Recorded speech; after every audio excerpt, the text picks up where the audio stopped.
اعوذ باللہ من الشیطان الرجیم بسم اللہ الرحمن الرحیم۔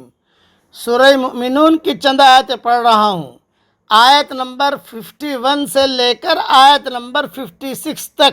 یا ایہا الرسل کلوا من الطیبات واعملوا صالحا، اے پیغمبرو پاکیزہ چیزیں کھاؤ اور نیک کام کرو۔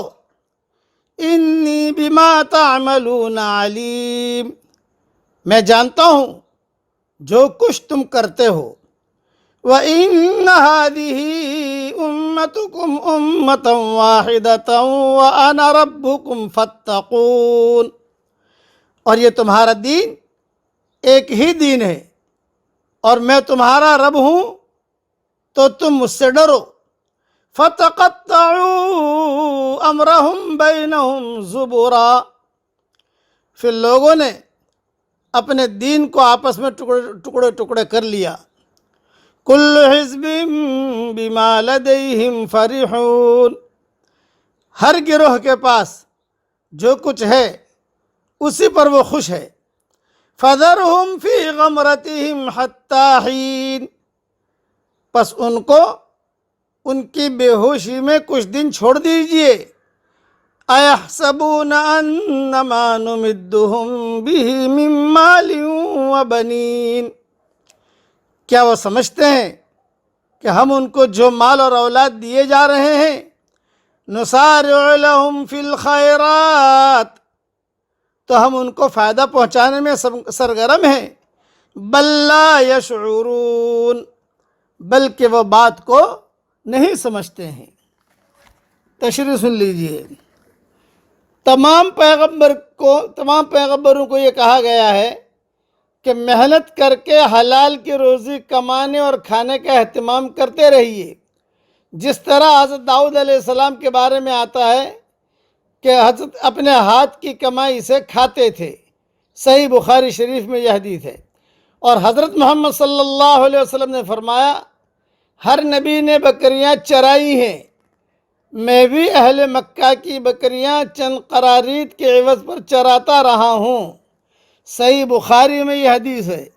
اور یہ قصے جب میں حضور صلی اللہ علیہ وسلم کی سیرت بیان کر رہا تھا، تقریباً 304 یا 305 پارٹ ہو گئے تھے، بعد میں کچھ وجوہات کی بنا پر میں اس سیرت کو بیان کرنا چھوڑ دیا، اس لیے کہ اس میں کئی مضمون ایسے تھے جو اس وقت ان ایام میں کہنا مناسب نہیں تھا، لیکن یہ ساری تفصیل میں کہہ چکا ہوں۔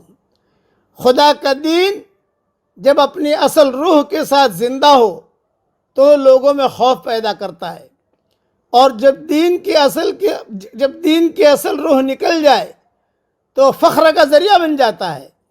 یہی وہ وقت ہے جب کہ اہل دین گروہوں میں بٹ کر ٹکڑے ٹکڑے ہو جاتے ہیں۔ یہ ہے کل حزب بما لدیہم فرحون، ہر آدمی اپنے ٹکڑے پر خوش ہے، ہر گروہ اپنے حالات کے لحاظ سے کوئی ایسا پہلو لے لیتا ہے جس میں اس کے لیے فخر کا سامان موجود ہو۔ اور ایک نصیحت بہت اہم کرتا ہوں، دھیان سے سننا، اس میں کئی چیزیں آپ کو سمجھ میں آ جائے گی۔ فخر والے دین ہمیشہ کئی ہوتے ہیں اور خوف والا دین ہمیشہ ایک ہوتا ہے۔ بے خوفی کی نفسیات رایوں کی تعداد پیدا کرتی ہے اور خوف کی نفسیات رایوں کا اتحاد پیدا کرتی ہے۔ موجودہ دنیا میں انسان حالت امتحان میں ہے۔ خدا کے علم میں کسی شخص یا گروہ کی جو مدت ہے، اس مدت تک اس کو زندگی کا سامان لازماً دیا جاتا ہے۔ اس بنا پر غافل لوگ سمجھ لیتے ہیں کہ وہ جو کچھ کر رہے ہیں صحیح کر رہے ہیں، اگر وہ غلطی پر ہوتے تو ان کا مال و اسباب ان سے چھین لیا جاتا۔ حالانکہ خدا کا قانون یہ ہے کہ مال و اسباب مدت امتحان کے ختم ہونے پر چھینا جائے، نہ کہ امتحان کے دوران عذاب نہیں آتا۔ امتحان کا وقت پورا ہو گیا، پھر اللہ تعالیٰ اس قوم کو، اس جماعت کو، اس لوگوں کو پکڑتا ہے، نہ کہ امتحان کے دوران میں ہدایت سے انحراف پر۔ اس لیے امت بن کر آدمی رہے اور اللہ تعالیٰ کے احکامات کو پورا کرے۔ اللہ تعالیٰ ہم سب کے لیے حلال مال و منال کے دروازہ بھی کشادہ کرے اور ہم سب کو اللہ تعالیٰ راہ راست پر چلنے کی توفیق عطا فرمائے۔ اس لیے ہمیشہ دعا مانگنی چاہیے۔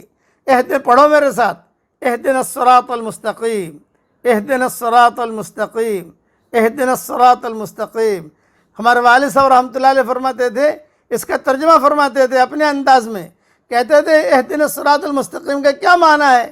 پھر خود وضاحت کرتے تھے، سیدھا راستہ دکھا بھی، سیدھے راستے پر چلا بھی اور منزل تک بھی پہنچا۔ یہ ہے کہ اس میں سب چیزیں آ گئی کہ اللہ تو ہمیں سیدھا راستہ دکھا اور سیدھے راستے پر چلنے کی توفیق دے، اور پھر ہمیں منزل پر بھی پہنچا، تیری رضامندی تک، جنت تک بھی پہنچا۔ یہ میرے والد صاحب رحمۃ اللہ علیہ اس کی تشریح کرتے تھے۔ اللہ تعالیٰ میرے والد کی قبر کو بھی نور سے منور فرمائے، اور سارے علماء، سارے ہمارے جتنے مسلمان اسلام کی حالت سے دنیا سے رخصت ہوئے ہوں، اللہ ان کی قبروں کو بھی نور سے منور فرمائے۔ آمین۔ وآخر دعوانا ان الحمد للہ رب العالمین۔